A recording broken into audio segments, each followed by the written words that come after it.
ಮೀಸಲಾಗಿಟ್ಟಿದ್ರಲ್ಲ 70% ಮಹಿಳೆಯರು ಬಂದಾಗಲೇ ರಾಮರಾಜ್ಯ ಆಗೋದು. ತಿಳ್ಕೊಬಿಡಿ, ಬರೀ ಸುಳ್ಳುಗಳೇ ಕಡೆ ಮಾಡಿಬಿಡ್ತಾರೆ.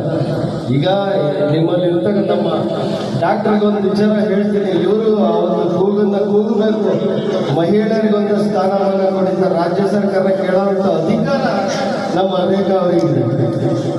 ಒಂದು ಉದಾಹರಣೆ ಹೇಳಕ್ಕೆ ಇಷ್ಟಪಡ್ತೀನಿ. ಮಹಿಳೆಯರು ಅಂದರೆ ನನ್ನ ವೇದಿಕೆಯಲ್ಲಿ ಒಂದಷ್ಟು ಜನ ತುಂಬ ಕಷ್ಟಪಟ್ಟು ಬಂದು ಒಂದು ಉನ್ನತ ಸ್ಥಾನಮಾನದಲ್ಲಿ ಇರ್ತಕ್ಕಂಥ ಗಣ್ಯರಲ್ಲಿ ಒಂದು ವಿಚಾರ ಹೇಳ್ತೀನಿ.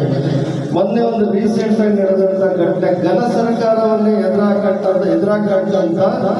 ದಿಟ್ಟ ಮಹಿಳೆಯೊಬ್ಬರು ಡಾಕ್ಟರ್ ಶರಣ್ಯ ಅಂತ, ಅವರೊಂದು ಕೂಗು ಹಾಕ್ತಾರೆ, ನೀವು ಇವತ್ತು ಕೊಡ್ತಾ ಇರೋ ಹಾಲು ವಿಷ, ಕೊಡ್ತಾ ಇರ್ತಕ್ಕಂಥ ಆ ಏನೇನು ಸಿಹಿ ಪದಾರ್ಥಗಳು ವಿಷ ಅಂತ. ಆ ಕೂಗು ನಿಜಕ್ಕೂ ಮಹಿಳೆಯ ಕೂಗು, ಆ ಕೂಗು ನಿಮಗೆ ದನಿಯಾದಲ್ಲ. ಆ ಒಂದು ವಿಚಾರದಲ್ಲಿ ಸರ್ಕಾರ ಅದು ಏನು, ಯಾಕೆ, ನಿಜವ, ಅದರಲ್ಲಿ ಏನು ಅಂತ ಲ್ಯಾಬ್ ಕಳಿಸಿ ವಿಚಾರ ಮಾಡಲಿಲ್ಲ. ಆ ಅಮ್ಮ ಮಣಿಪಾಲ್ ಡಾಕ್ಟ್ರು ಅವನ್ನ ಅಲ್ಲಿಂದ ತಾತ್ಕಾಲಿಕ ಸೇವೆಯಿಂದ ಸ್ಥಗಿತಗೊಳಿಸ್ತಾರೆ.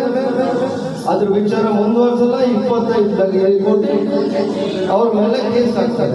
ಇದು ಮಹಿಳೆಯರ ಕೂಗಿಗೆ, ಮಹಿಳೆಯರಿಗೆ ಏನಾದರೂ ಒಂದಷ್ಟು ಶಕ್ತಿ ತುಂಬಬೇಕು ಅಂತ ಯಾರಾದರೂ ಅನ್ಕೊಂಡಿದ್ರೆ, ಇಂಥ ದೊಡ್ಡ ಶಕ್ತಿಯಾಗಿ ಮನೋವೈಜ್ಞಾನಿಯಾಗಿ ಇದರಿಂದ ಇಂಥ ಕೂಗನ್ನು ಸಮರ್ಪಕವಾಗಿ ರಾಜ್ಯ ದೇಶ ನೋಡಬೇಕು ಅಂಥದನ್ನ ಮಾಡಿ. ನಾನು ಈ ಉದಾಹರಣೆ ಹೇಳ್ತಿದ್ರೆ ಎಲ್ಲ ಗೃಹಿಣಿಯರಿಗೂ ಆ ಶಕ್ತಿ ಬರಬೇಕು ಅನ್ನೋ ಉದ್ದೇಶದಿಂದ ಹೇಳ್ತೀನಿ. ಇವತ್ತಿನೂ ನಮ್ಮ ಕನ್ನಡಿಗರು, ಮಹಿಳಾ ಮಣಿಯರು, ಒಂದು ನಿಮಿಷ ಜಾಸ್ತಿ ತಗೋಬಹುದು, ಬಟ್ ಬಹಳ ಖುಷಿಯಿಂದ ಹೇಳ್ತೀನಿ. ಜೈಲಲ್ಲಿಂದ ಎಲ್ಲಿಯವರು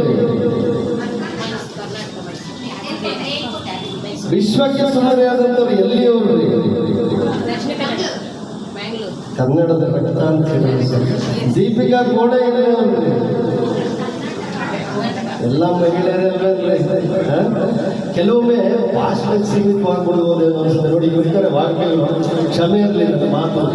ಕೆಲವೊಂದು ಸಣ್ಣದಾಗಿ ಉಪಯೋಗಿಯಿಂದ ಇಲ್ತಂದು ನಿಲ್ಲಿಸ್ಬಿಟ್ಟಿದ್ದಾರೆ, ಏನೋ ಮಾತಾಡ್ತೀನಿ, ಕ್ಷಮೆ ಇರಲಿ.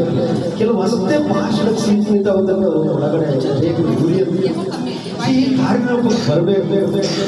ಹೆಚ್ಚು ಮಾತಾಡೋಕ್ಕೆ ಖಂಡಿತವಾಗ್ಲೂ ಒಂದು ವರ್ಷ ನಾನು ದೊಡ್ಡವರ ಎದುರುಗಡೆ ಮಾತಾಡೋದಕ್ಕಿಂತ ಆಸೆ.